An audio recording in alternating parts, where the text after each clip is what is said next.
Now we're going to mark on the piece where the 3 holes are going to be. I'm going to use 3 holes on this piece. I'm going to use the same technique that we used on the other 2 pieces. I'm going to Dremel some holes. I'm going to put in some screws. I'm going to cut off the heads. Then we'll line them up and pin them together. Now to get these started, I've marked my holes, but I want to put a little dimple in here so the Dremel knows where to go. And be careful, you only want to go about halfway in. You don't want to go all the way through. You'll have a hole to have to fill later.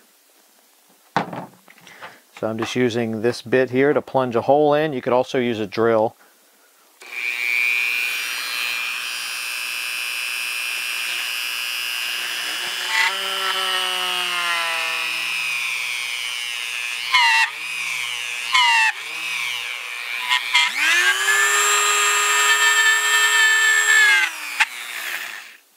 Now in this case, I went to almost to the bottom of the threads. That should be plenty far enough.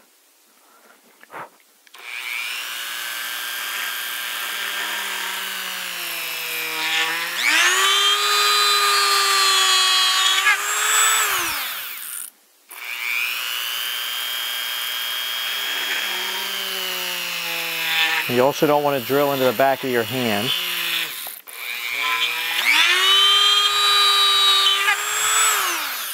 That's also why I like to use a variable speed Dremel, because I can start out slow and have control and then speed it up to drill the holes. Now we're going to take our screws. I use Phillips head screws. And we're going to screw those in nice and tight.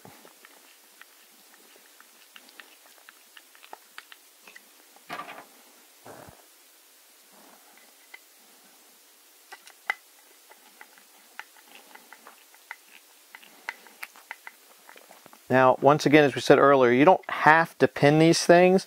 I like pinning the parts together, gives it a lot more strength, because if you're going to carry it, it's going to get banged around, used, maybe even dropped. Now I'm going to change the cutter on my Dremel tool.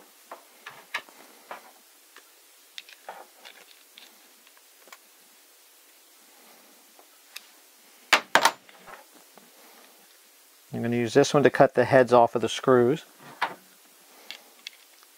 Again, wearing my safety goggles, and you should be wearing a mask.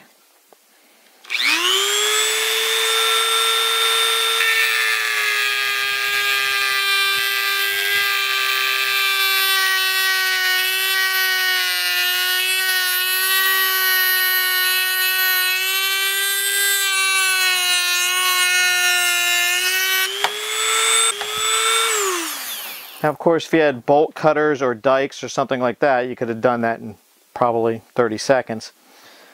All right, now that we have that done, we need to line up our pieces and mark where we're going to drill the holes on the other side. Another alternative is you could countersink screws, but then you have to fill a hole on the outside, so I usually have better luck with the pins. And once you have that marked, you want to drill out a hole on the other side. Now we're going to make this hole a little bigger and a little looser, so because they never line up the right way, and you want your pieces flush and square.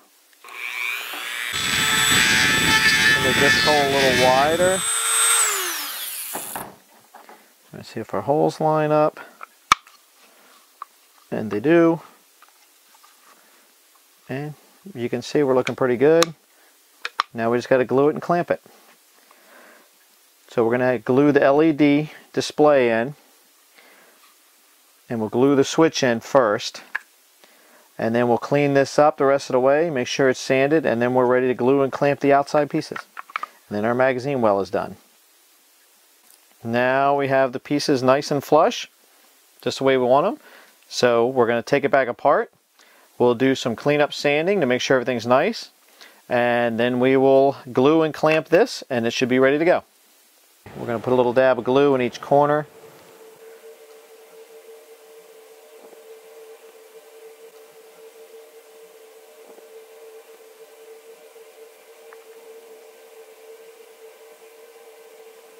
Now you want to turn the LED on to make sure you don't put it in upside down.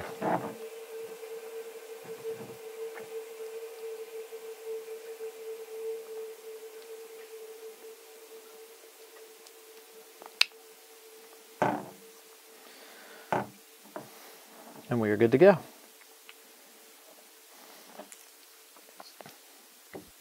Now we're going to try and glue the switch in. I'm going to take the battery off just so it doesn't have the weight.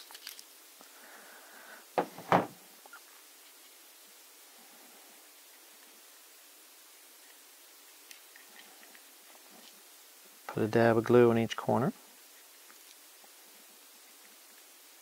away from the switch.